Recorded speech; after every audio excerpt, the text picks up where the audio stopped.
Induction heats ferrous metals, metals containing iron, using magnetic fields. This attachment's field bounces back and forth from pole to pole and is strongest in the middle. The closer the load, object being heated, the faster it will heat.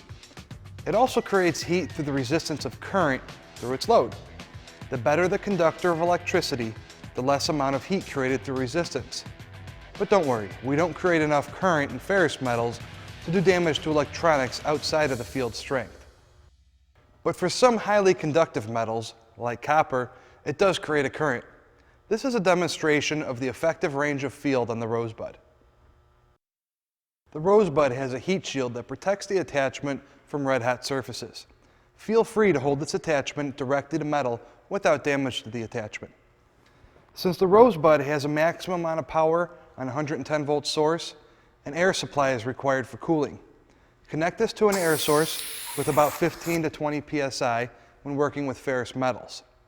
Before we heat the frame rail, we need to find out the manufacturer's recommended heat limitations for the frame. Overheating the frame can cause a change in the molecular structure of the metal, which will affect how it reacts in a collision. We want to use temperature sensing tools to monitor the heat applied. Temperature crayons, stickers, paints, or even an infrared gun can do this. Under full load, the Rosebud attachment uses up to 100% of the inductor's available power. We can also use the Rosebud attachment for releasing metal-bound adhesives. Run the attachment along the perimeter of the door to release the adhesive, and then down the center to release it from the intrusion beam.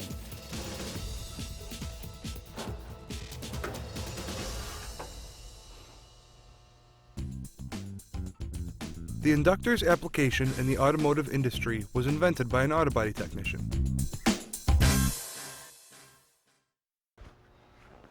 The Rosebud attachment has many other uses.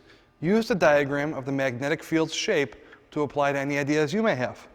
The Rosebud is the best attachment for metal fabrication, as you can hold the attachment directly to metal.